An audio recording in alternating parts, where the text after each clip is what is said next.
Hello, world history. This may be our last YouTube video. I see some tears out there. But don't worry, I think next week we're going to have a Zoom classroom. And then I hope I don't say, oh wow, why didn't I do this all along? Because I've spent a lot of time doing these videos. But anyway, that's for next week. For now, we're going to do a quiz on Chapter 13, Sections 1, 2, and 3, European Civilization in the Middle Ages. Remember that? Question number 1. What was the hardest season for serfs? And what is one way they prepared for it? Question number 2. This comes from number 11 on your homework. Exchanging goods for other goods was not always efficient. So what became the primary form of payment? Yep. Number 3 is from number 17. Name 2 yucky things about living in a city in the Middle Ages. I changed that 6 to just 2. Number 4 is from number 23. The compromise called the blank was reached in 1122. That's all you have to answer, is you have to name what it was. Number 5 is from number 28. In what ways did convents give women greater freedom than they otherwise had? Number 6 is from number 32. Why did people feel that these trials were benefiting everyone, even the accused? Ha! And finally, number 7, for extra credit, from number 35, name something, anything, that you find unusual or downright weird about religious relics. Okay, that's your quiz. I got a couple questions during our little lecturette, but it's going to be short and sweet, I hope. I don't know. It'll be less than 30 minutes. I'll try to do that. Okay? All right. What are we talking about? We're talking about European civilization in the Middle Ages. Well, good news, because farming production goes way up, and so does population. And which happens because of which? Well, it's the chicken and the egg. But we can at least say why farming went up, at least somewhat. And before we do that, the population increased from 1,000 people, from 1000 AD to 1300 AD, we doubled the population from 38 million to 74 million. Wait, that's not doubling. It's almost doubling. Not quite. Is it? No, it absolutely is exactly. No, it's not. 76 million would have been double. Now you see why I'm a better history teacher than I would be a math teacher. All right. Well, one reason we know is invasions from the east went way down. That killed a lot of people and dispersed others. But as I said, production of food went way up, both a cause and a result. It's kind of like, okay, the more people you have, the more food you have. The more food you have, the more people you have. The more people you have, the more food you have. And the more food you have, the more people you have. So they feed each other. It's cause and effect, cause and effect. So what are some of the factors? Number 1, there was a global warming. Not due to carbon emissions, but there was sort of a warming trend during the Middle Ages. That's been well documented and written about. I have a book on my shelf, which I haven't touched in the 6 years it's been there, on that very topic. Would you reach for it? Also, the expansion of cultivated land. There was more demand for products, so they expanded the land. A lot, in fact, one of the most coveted items outside of Europe was the timber. Timber! That was in Europe. There were many forests that had not been felled yet. And so you could accomplish 2 things. You could basically have a commodity like beautiful, big timber for construction, which was very scarce in the Middle East and points east of that.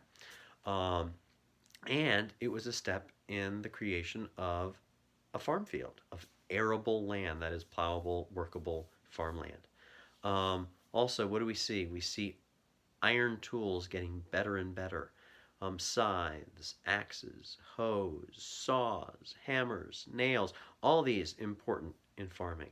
And maybe the most important tool was the iron plow, the karuka, I think it was called, a wheeled plow that basically dug into the earth very, very deeply and well. You had to make one pass and it turned over like a foot of the earth. And European soils are heavy and wet, a lot like Virginia clay, um, but more fertile than Virginia clay.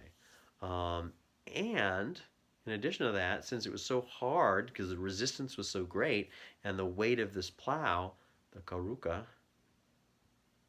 think that's how you pronounce it, was so great that they actually had horses draw it. And yes, they developed a new way, a new, what is it called? A new collar that basically spread the weight more evenly so it wasn't on the necks as it had been on cattle, and it basically was drawn from the horse's shoulders. So all of these things. I didn't mention another thing, which is not an invention so much, but it is. It's a discovery, and that is they moved from the two field system of crop of rotation to a three field rotation. So they had learned by then that leaving a field fallow, that is uncultivated, actually helped to replenish its nutrients so that the future farm fields would be more productive. But what they found in the Middle Ages is certain crops following one another actually help to replenish the soil just as much as leaving it fallow. So what they could do is they farm two fields of complementary crops and leave the third fallow. So by farming 2/3 and leaving 1/3 fallow, they could actually increase the production over one half farmed and one half fallow. So all of these things helped to increase farm production. There's a great map. I love it. I don't know if you'd find it so great. It's just a series of dots, but it shows how much of Europe moved from prime forest land to prime farmland. You'd probably take ecologists and conservation wildlife people like my son crazy, but for historians like me, it's pretty darn interesting. Okay, so we got question number one. We just talked about this, so you're going to do this right. Name 3 changes that dramatically increased food production by 1300 AD. We just talked about it. I just talked about it. Number 1, that's what it is. All right. This whole economic basis we're talking about for the Middle Ages is called manorialism. And that is a fancy way to say that people lived on the manor, which is basically the manor is the basic unit of production, the lowest parcel of land that was governed or controlled by the lowest lord in that chain of lords that go from lord to the next lord, to the next lord, to the next lord, all the way up to the king. And you could go no lower than the lord of the manor. And each lord of the manor was basically directly in charge of the serfs, that is the peasants, who basically they were in charge of. And those lords of the manor basically controlled the lives, both the working lives and the social lives, and the lives of those serfs. In fact, serfs couldn't leave property until much later. They couldn't marry outside of the manor without the permission of the lord. And all they didn't do, they weren't slaves in the sense that they couldn't order them to do this now and this now and this now, but they had to produce so much land for the lord, and they had to basically live on it throughout their lives. So yeah, it's almost like slavery with an invisible slave boss man. Yeah. All right. We'll see though that soon enough, don't worry, serfs are not going to be around forever. That with the increase in trade and increase um, in a money-based economy, that manorialism and feudalism start to go downhill, and people basically just become plain old land renting peasants. So it's going to be so much better for them in a little bit. What do we want to say about peasant life? Well, based on the seasons and the crops, as you learned about, much of their social life was controlled or at least revolved around the church, both in teaching the faith and in marriage and in administering the sacraments, which back in those days, the Catholic Church was the only church and the sacraments were very important.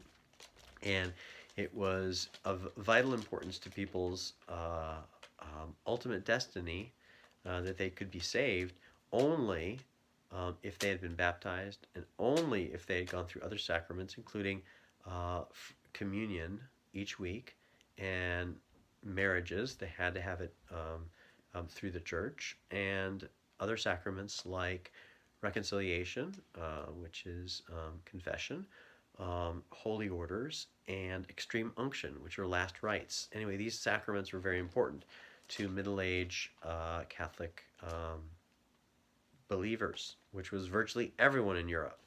And peasant women, of course, had it the hardest, although they're not written about much, because, you know, they're women. Couldn't vote until 1920, in this country at least. All right, let's talk about the revival of trade. I hinted at it. I did hint at it, didn't I? I wish I could show you a map. It's another great visual that I want to show you of how cities died after the Roman Empire in the early Middle Ages. I mean, there was no need for cities.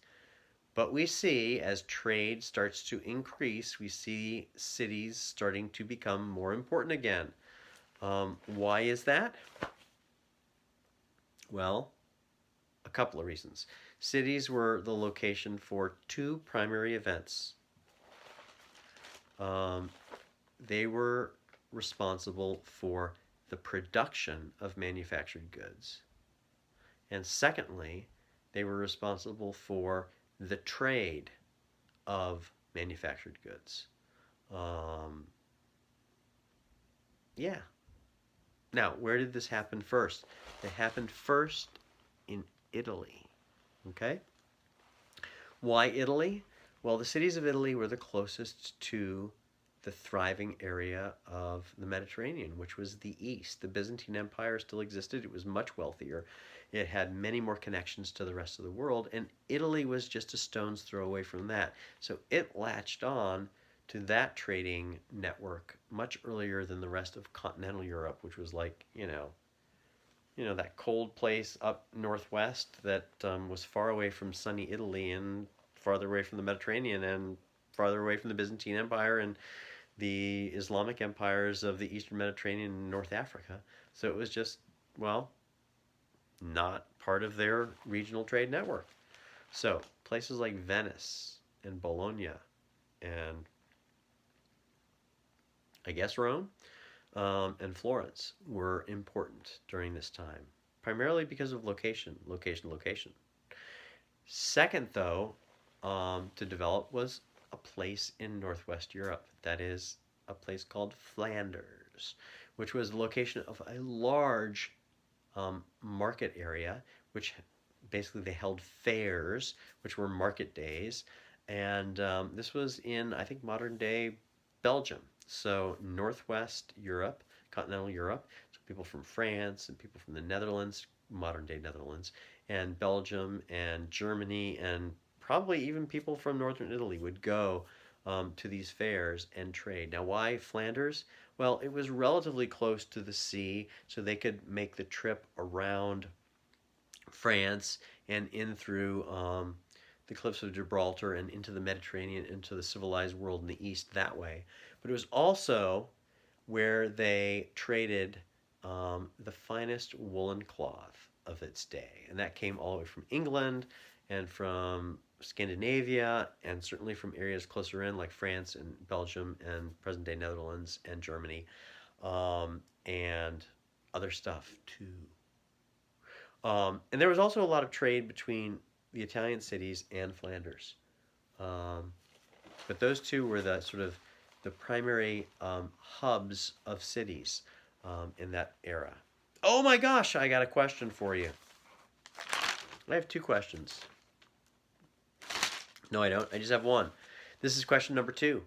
What caused Italy and Flanders to become two trading centers? Obviously, they're two true trading centers in Europe. What caused Italy and Flanders to become two, let's say, important trading centers in Europe? All right, moving on. We talked about what medieval cities were. We didn't say that they were crowded and walled in and yucky in terms of pollution. Um, but they were primarily not for the poor, they were for merchants and they were for artisans. We talked about those two important functions of cities as being places of manufacture, artisans, and for trade, merchants. So let's talk about artisans and the craft guilds that they set up. Every profession, all the way from, well, every manufactured good basically had a guild associated with it that basically ruled the hours you could work, that ruled the standards of production, that ruled how you trained people, that ruled the prices you charged, that ruled who could enter the profession, that ruled where you could do it, that ruled just about everything, including they fixed prices so that they had a nice, healthy profit margin. So, it was basically like early labor unions, but or trade unions. Okay, so I mean, there were good things about it because what did it do? It set standards. Of course, in our capitalistic minds, wouldn't just competition among artisans also create excellence because one would compete with the other for the best product, and that best product could then charge the highest price in a much fairer way? I don't know, but therein lies the guilds of the craft guilds of the Middle Ages. Anyway, oh my gosh, question number 3 came closely on the heels of number 2. Do you think that guilds benefited artisans or purchasers of goods more, and why? I think I spoke a little too freely because I answered that one for you. If you need to rewind, go ahead. Rewind. You know what I mean. Go back. Go back. All right. It's nighttime, so that's why I'm a little bit crazy. Because yesterday was Sunday and today is Monday, and I set aside a day when I normally teach and normally prepare because it was Mother's Day and I was busy, busy, busy in the festivities. Thank you. All right, what about the church? Well, the church. The church. Well, there was conflict between the church and secular rulers. I just gave up the plot. We see in the Middle Ages where where the secular rulers are starting to try to choose people who are ruling in the church. They would name bishops, and then those bishops would basically be not their pawns, but they would have some degree of control over those church positions. Who resented that? Well, the church, especially the Pope, because people who were in his organization and who were responsible for the agenda of the church were increasingly in the hands and under the influence of secular leaders. So there was a conflict of what's called lay investiture, and that is where secular leaders chose church officials like bishops and basically had them do their bidding. It was Pope Gregory the Seventh, 1073, fought against this.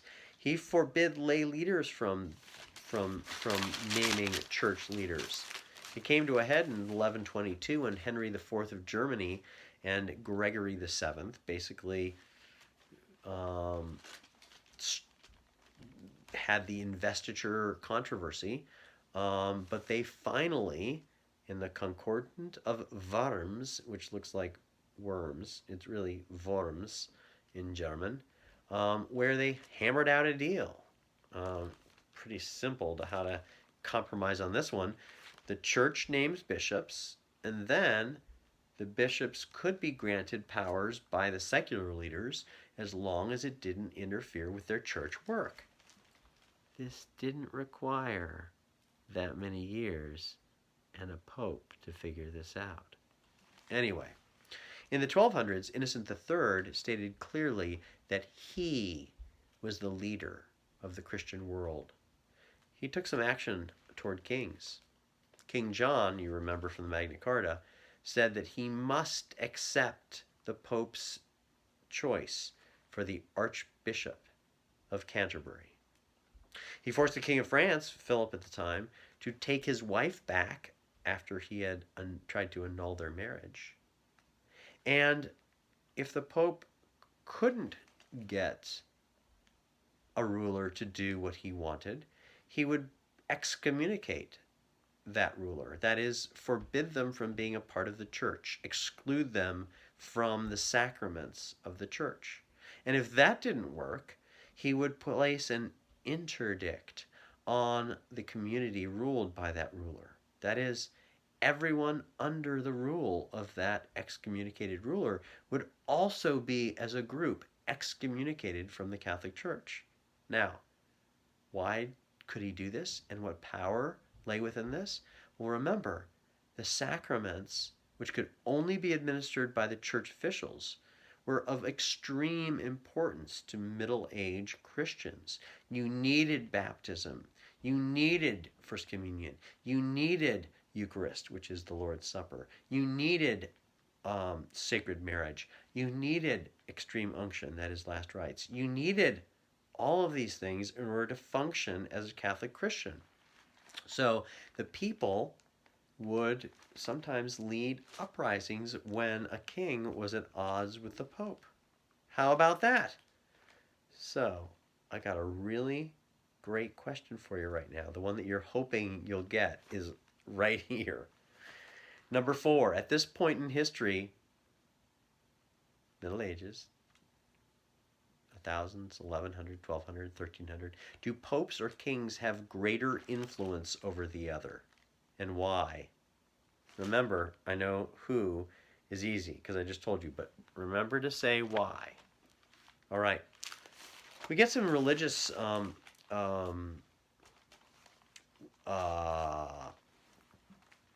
change here because we don't get the Reformation yet. Calm down. Not in this course. Early in world history too we get that, but not now. But we do get some new religious orders. Okay, remember the Benedictines? Well, they're added to. Actually, Benedictines split off into a couple different factions. One of them, the Cistercian order, basically is stricter than the original Benedictines. Spend more time alone, spend more time in prayer. Bernard of Clairvaux was perhaps the most famous of them. And he wrote eloquently about prayer and the Christian life. Women often, if they were not marryable, either they didn't want to marry and they were of the upper class, or they couldn't, their fathers couldn't find them a husband. Lucky for them, probably. They would often have the religious life to, don't want to say fall back on, but to choose or to have chosen for them. And some women thrived in this, thrived in this environment.